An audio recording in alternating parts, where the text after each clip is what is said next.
नमस्कार, आप देख रहे हैं बीक्यू प्राइम हिंदी और ये है आईपीओ अड्डा और मेरी गेस्ट जो आज हैं Suresh Sethi, MD and CEO, Protean e Gov technologies के। इनका आईपीओ जो है नवंबर 6 को आ रहा है और नवंबर 8 को बंद होगा। 752 टू 792 के बीच का प्राइस बैंड है। सुरेश जी नमस्कार। नमस्कार। बीक्यू प्राइम हिंदी में आने के लिए धन्यवाद। आपका पहला सवाल ये है कि आपका आईपीओ जो आ रहा है नवंबर 6 को, अ, आप अपनी कंपनी के बारे में बताइए कि आपकी कंपनी करती क्या है, किस तरह के प्रोडक्ट्स हैं और रेवेन्यू मॉडल क्या है? श्योर सुजीत, नमस्कार एंड थैंक यू यहाँ पर बुलाने के लिए। कंपनी के बारे में बताऊं तो हमारी कंपनी पिछले 28 साल से इंडिया का डिजिटल पब्लिक इंफ्रास्ट्रक्चर बनाने में काम करती आई है। आ, हमने पॉपुलेशन स्केल पर और नेशनल स्केल पर क्रिटिकल प्रोजेक्ट्स बनाए हैं गवर्नमेंट ऑफ इंडिया के साथ। एंड हमारे लार्ज जो बिजनेसेस आज हैं, हमारा मॉडर्नाइजेशन ऑफ टैक्स इंफ्रास्ट्रक्चर था जो 2003 में हमने प्रोजेक्ट शुरू किया था। उसके साथ हमने कंट्री में नेशनल टैक्स आईडी पैन का इशुएंस किया है। दूसरा हमारा बड़ा प्रोजेक्ट रहा है पेंशन के एरिया में, जिसमें हम देश की पहली सेंट्रल रिकॉर्ड कीपिंग एजेंसी थी फॉर नेशनल पेंशन सिस्टम। और उसके बाद वही आज we are today also running the largest central record keeping agency. और तीसरा हमारा बिजनेस इंडिया स्टैक पर बना है, आधार पर, जिस पर हम ऑथेंटिकेशन और केवाईसी सर्विसेज प्रोवाइड करते हैं बीएफएसआई सेक्टर में। जहां पर जिसको भी कोई डिजिटल ऑनबोर्डिंग करना है, अकाउंट ओपनिंग करना है, डिजिटल साइनिंग करना है, तो वो सर्विसेज हम प्रदान करते हैं लोगों को। लार्जली ये बी टू बी मॉडल है। ये हमारे 3 लार्ज बिजनेसेस हैं as as we speak. But आगे देखते हुए कि हमारे देश में गवर्नमेंट का बहुत महत्व है कि डिजिटाइजेशन की जाए at a sectoral level.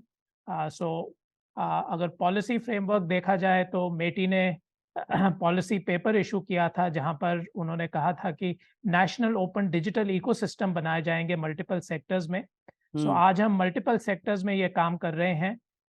And ये सेक्टर्स हैं e commerce, mobility, health, agriculture, education में। एंड यहाँ पर हम नया बिजनेस बना रहे हैं।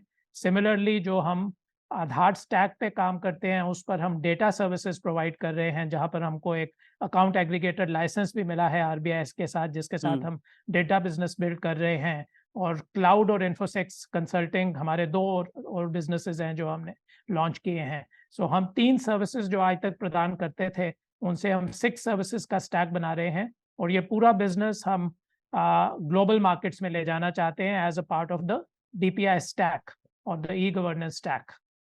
ये सेठी जी, ये बताइए कि आप 3 में तो आपका काफ़ी अच्छा मार्केट शेयर है और 3 नए सेगमेंट्स में आप जा रहे हैं। इन सेगमेंट में ग्रोथ पोटेंशियल कितना है आगे जाके? आज की डेट में आप 10 से 15% का आपका रेवेन्यू ग्रोथ हो रहा है हर साल। क्या ये रेवेन्यू ग्रोथ पोटेंशियल बढ़ सकता है इन 3 न्यू सेक्टर्स में जाने की वजह से? तो इनमें से जी आप अगर देखेंगे ये तीनों सेक्टर्स में अ, थोड़ी there is a level of specialisation. You are providing value added services. So एक होता है इंफ्रास्ट्रक्चर लेयर पे जहां हम एक सर्विस देते हैं ई केवाईसी या ई साइन। बट उसके बाद अगर हम एक डेटा एनालिटिक्स मॉडल बनाते हैं जिस पे आप हुँ। डेटा लेकर उस पे एनालिटिक्स करके इंटेलिजेंट इंफॉर्मेशन देते हो डिसीजन मेकिंग के लिए, चाहे वो क्रेडिट डिसीजनिंग या कोई एडवाइजरी फंक्शन है। सो दो सर्विसेज उनमें वैल्यू ऐड आता है and therefore they are always at a higher value and higher margin.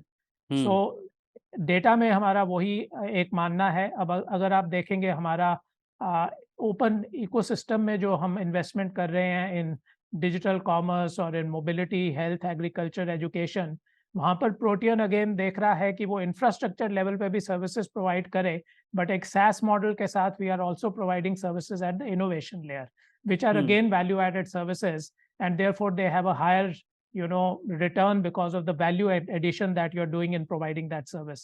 So these services, as we are looking at our new lines of business, are definitely going to be more value added and therefore have a better ability of returns to that extent. आप ये कह रहे हैं कि आपका margins जो है, जो आज के दिन पे 15 से 17 के बीच में रहता है, वो मार्जिन एक्रेटिव और हो सकता है ये जैसे ही आप इन सर्विसेज़ में जाएँगे। Yeah, these services are definitely value added compared to the foundational services, and therefore they play with that value accretion coming into them.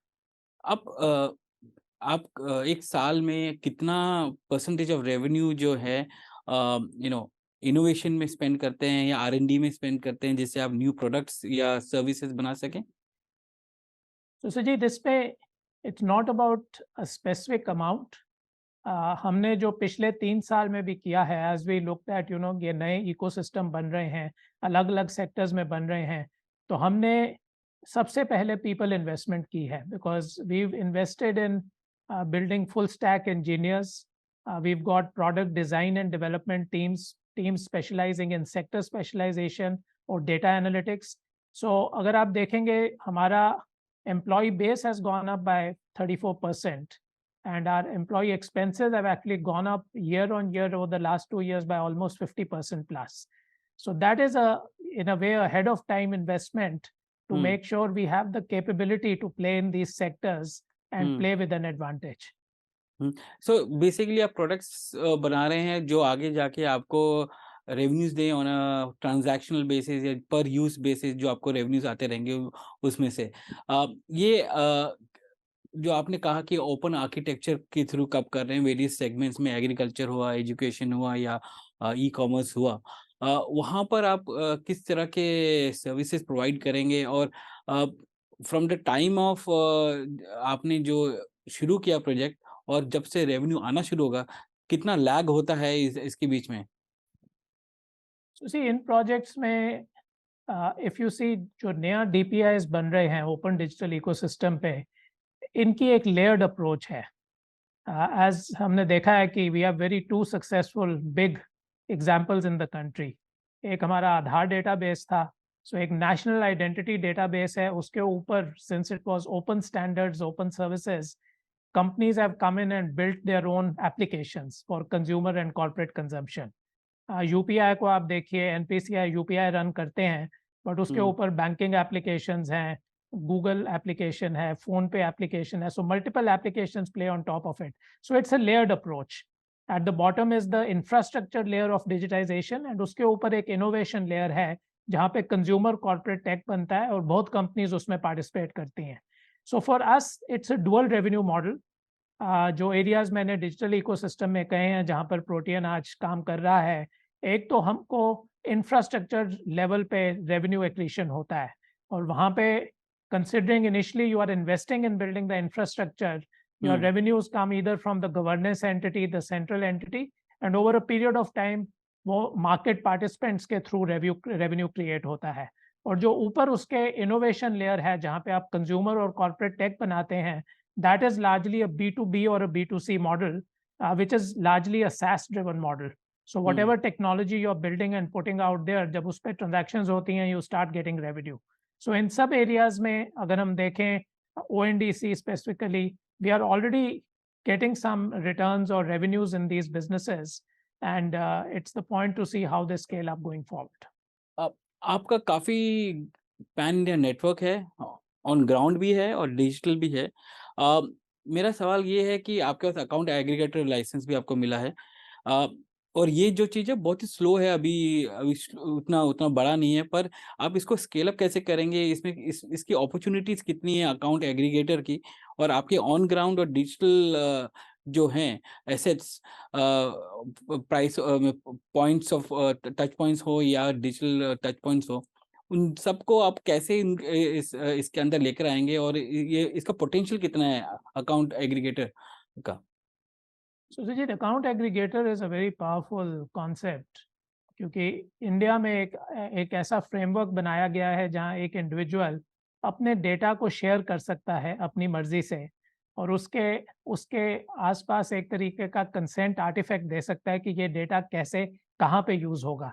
अगर आप देखेंगे तो डीपीडीपी एक्ट में भी this is one of the corner stones, the consent framework. Hmm, So account aggregator is important because हमारे देश में the level of formal credit which is out there is limited in terms of penetration.